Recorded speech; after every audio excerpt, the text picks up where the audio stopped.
So, good evening. Welcome, everybody. Who is new here, please? Welcome. Whoa. 30. If you were at the joint PI and Yavapai Democrat meeting last month, you will want to go to this one. And on Sunday, February 23rd, John Lutz, our former treasurer, member of the steering committee, will be having his campaign fundraiser, kickoff and fundraiser at the St. Michael's Hotel from 2 to 3, Sunday, February 23rd. We're all here very aware of the fact that this is a huge year. We wouldn't be here, we wouldn't have been involved for the last 3 years and some in the actions and the activities that we have participated in if we didn't care. And this is the year where it all comes to a head. Because what we want to accomplish today is to get you and your friends and everybody else in Indivisible energized and motivated to volunteer to get this done. We are going to go after the independence. And how we're going to do it is by trying to identify issues that are important to independents. There are 31,649 independents, and if we put that number together with the registered Democrats and Greens, etc., we have more than the Republicans. In order to get that done, we're going to need people who are willing to canvass, to drain, to do data entry, to drive people who canvass, to make telephone calls, to do all kinds of things. Please consider getting involved in whichever way you can. My name's Jay Ruby. I was originally known as a member of the Brill for Congress team. I am now working for the ADLCC in Legislative District 6 as the Verde Valley field organizer. And I am recruiting people to canvass. Swing Left is sending in 70 people this weekend. They're doing it again in March. I'm going to pass this around. If you're interested in coming to the Verde Valley to help flip LD6, it was 577 votes last time. Depressed turnout in Cottonwood and Camp Verde made the difference. We can make the difference and make Doug Ducey's next 2 years very difficult. That's it. Did I beat the time? Okay, I'm Gary Beverly with the Sierra Club and with CWAG, but I'm speaking here as an indivisible member on the environment team. One of the big issues we need to be concerned about is climate change, and action on climate change starts with you personally. And so tonight I just want to give a quick rundown on what you can do with money. You got to follow the money. We need to leave fossil fuels in the ground. So who are the investors in fossil fuels? Well, it so happens that JP Morgan Chase has a $200 billion investment portfolio in fossil fuels.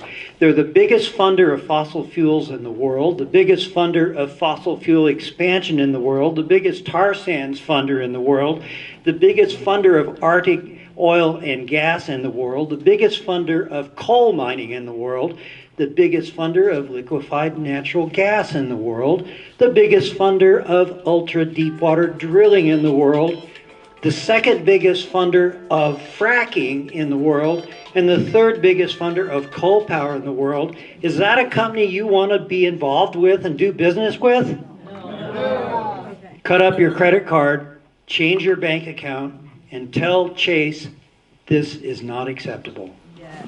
Okay, so Maria Elena is passing out ballots for two things. The first is whether or not you agree to the amendments that I've just mentioned for the guidelines. And then secondly, we have two vacancies on the steering committee. Mavis Brower we have nominated Mavis, and she is going to come up and introduce herself. And yeah, you didn't know that? I'm sorry. On track. Thank you. Do I only have 30 seconds? Okay, thanks. I have been working with Twitter. I am the Twitter queen, and there's a sign-up sheet in the back if you would like to use that as a way to amplify your progressive voice.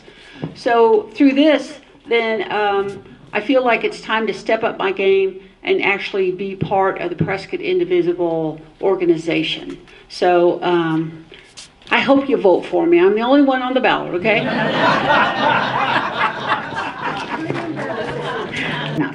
So is there anyone that is sitting in this room that would like to join the steering committee? Doug? Okay. Come here. Just your name and some brief background. Just Doug. Okay. My name is Doug Nall. N-A-L-L. It's real simple. Rhymes with ball and call and all those other words. I don't know what to say. You know, I'm a Navy veteran. I'm a former government employee. I worked on the border for 25 years in Nogales. Speak a little Spanish. What else? And I write letters to the editor. Will that work? Speaker this evening is Jessi Hans. So Jessi worked in the human services field for 16 years. Right now she's the Executive Director of CCJ.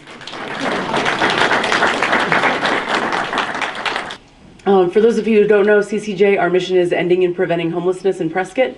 And so what we're doing and what we've been doing for the past, well, I should say about 19 years, but our mission shifted about a year ago.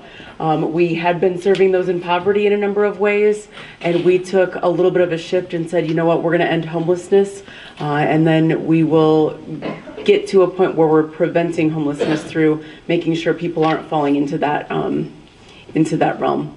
So what we do, and I'll just go over our programs a little bit. We are an emergency shelter. We're open every single night. When we started, we were serving 45 people every night. And we are now serving about 30 people a night, which is not because we just decided we don't like people. It's because we've housed enough people that we have less of a demand. And so that's really, really exciting on our coldest night that's exciting, yeah. So that's our connecting point. We're a low barrier shelter, which means we take dogs, we take humans, and that's pretty much the only requirement. And so we don't, a lot of shelters do, you know, a big process. There's, you know, kind of a questionnaire you have to fill out. You have to tell us who you are, give us ID, all those things. We're a low barrier shelter. We just say, welcome in. As long as you're kind to people, you can stay here. As long as you don't break the law, you can stay here. And they've placed over 45 people in the last year, which is pretty darn amazing. So we have this thing called the PWPA, so just, you know, like alphabet soup. But what that program does is there's a crew lead, and he takes our guys or ladies out to learn the skills of being a good employee first, and second, the skills of landscaping or odd jobs. And so what our goal is there is not to be competitive as a business, but rather to teach people skills so that they can get jobs in the greater Prescott businesses. We have our thrift store as we've always had. And that is over on Fair Street right now, but we're doing a renovation in our Madison building so that we can all be under one roof. And so hopefully around July of this year, we'll be under one roof at Madison, and we'll be letting go of our Fair Street building. We also have our home repair program, which has been around since the very beginning. It's the whole reason that we started. So we do health and safety repairs for people who are living in poverty. So just, you know, anything that can be considered health and safety. Our guy Cameron goes out, assesses the job, and then we have volunteers that go out and do that work for us and make sure that people aren't living substandard.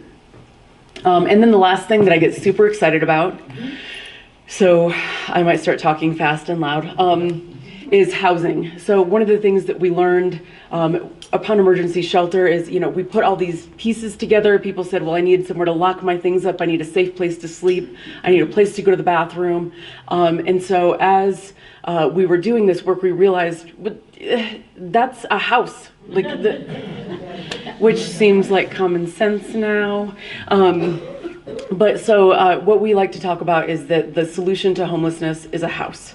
is a home of some type. And so it was important for us to lean into the real solution and the maybe forever solution for folks versus making people comfortable in poverty or in homelessness, but let's put an end to it instead.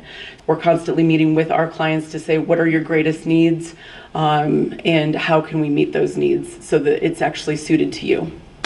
Thank you for the opportunity. Thank you very much. Drive safely and carry on. Fight we must.